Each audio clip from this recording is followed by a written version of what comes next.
But what about the men and women, the lesbian and gay people who didn't want to get married and who, you know, had what we now see or would label as unorthodox lifestyles? What about them? It was a terrible time for anyone who deviated from the heterosexual marital ideal. A woman who was into her 20s and not married, and if she were sexually active, it would smear her as a good woman or a pure woman. Men, if they got too old without being married, there was a stigma on bachelors that they weren't real men because they weren't responsible for taking care of a family. But even worse was the stigma on homosexuality, that not only were you a sexual deviant, which had its own connotations of sickness and danger, but you were potentially a security risk. These were the years of what has now come to be known as the Lavender scare, which was an anti-homosexual movement as powerful and in some ways more powerful than the anti-communist movement at the same time.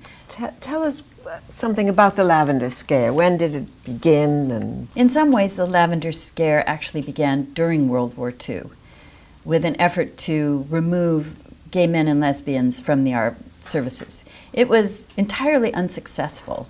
There were some gay men and lesbians who were removed from the armed services, or at the end they were discharged with something less than an honorable discharge, which also meant that they were not eligible for certain GI Bill benefits. But then after the war, they were considered potential security risks because, according to government officials, they could be blackmailed and threatened with exposure, and therefore they would be motivated to reveal secrets about the United States. And there were massive purges in the federal government. so people were actually fired for being homosexual or Hundreds lesbian?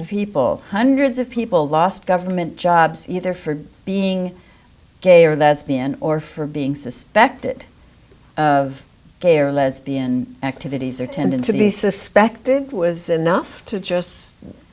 Well, it was hard to get proof. It was hard to get actual proof.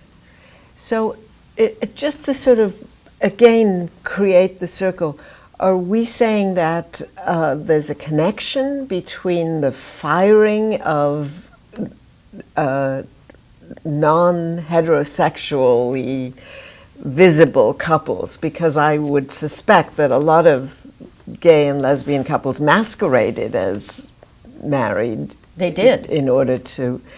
And are we saying that they were fired for security reasons having to do with the Cold War? Yes, that was a big part of it. In fact, there are government documents. There are these large volumes of government publications with the titles like Perverts in the State Department and Perverts in the government service. And pervert was the official word for a gay man or a lesbian at this time. It was extremely pejorative and extremely devastating. And it was not only in the government employment that this suspicion of gays and lesbians emerged, but also in schools and other kinds of employment where it wasn't so much a fear that they were going to reveal secrets to Soviet spies and agents, but that they were so sexually deviant that they might be a threat to children if they taught in the schools or had other kinds of contacts. So this was a very, very dangerous and difficult time for gay men and lesbians, and many of them did masquerade as if they were married to heterosexual. There were gay men and lesbians who lived together, but only for the purpose of really creating a kind of closet in the straight world where they could pass. When did the Lavender scare subside?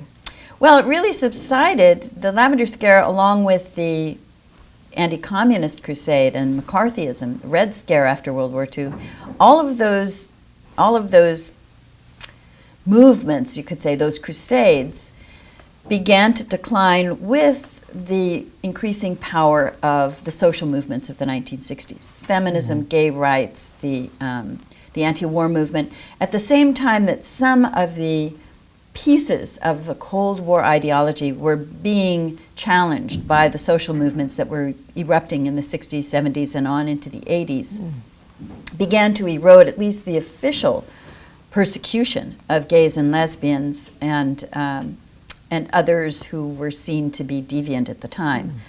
But as we know, the stigma and the prejudice and bigotry wasn't erased simply when these official efforts at purging declined.